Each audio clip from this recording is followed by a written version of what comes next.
आता B J पीची स्थापना कधी झाली? 76 साली. 77 सालापासून मी त्याचा सभासद आहे. पहिले इलेक्शन झालं विधानसभेचं, गुरुनाथ पाटील इलेक्शनला उभारले होते. तर त्यावेळेस माझं गाव बक्षीसपुरा जीवन इकडेच गेलं, पण तिथं पूर्ण गाव काँग्रेसचं होतं. सरपंच होईन ते सगळेच होते. मी एकटा तिथं होतो. माझ्यावर हल्ले झाले, सगळं झालं, पण ते मी सोडून दिलो.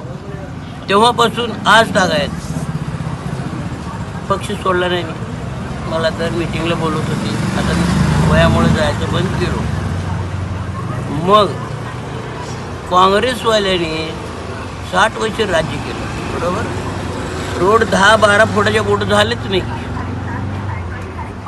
अजून एक सांगतो तुम्हाला, ज्यावेळेस गहू तांदूळ जास्त झाला, इंदिराबाई पंतप्रधान होत्या, ते गहू तिने काय केले, समुद्रात घेऊन टाकले. आम्ही पेपरवर, आम्ही काय बघायला गेलो नाही.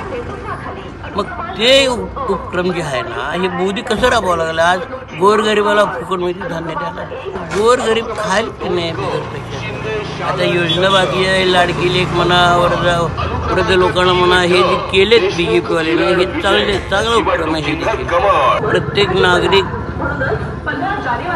कष्ट कमी आणि पैसा जादा मिळाला पाहिजे, हे प्रत्येकाचं मत आहे, बरोबर.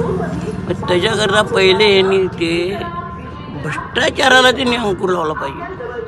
लई भाई आपल्या सोलापूर शहरात लई कुठंही जावा, पैसे देश कमी होत नाही. कुठं बी जावा, जिल्हा परिषद जावा, तुमचं पंचायत समितीत जावा, कुठं जाईल तिथं भ्रष्टाचार लईच चालेल. त्याच्यावर यांनी कंट्रोल करा. दुसरं काय आपण तर ते निवांतमध्ये आहे मी. आता वरचे तर चांगले आहेत, पण आता हिथं जरी आले सत्तेत, ह्यांनी काय करतात काय नाही आपल्याला दिसतच की. चांगलं कार्य केलं तर पुढं अजून निवडून येतील, नाही केलं तर येणार नाहीत.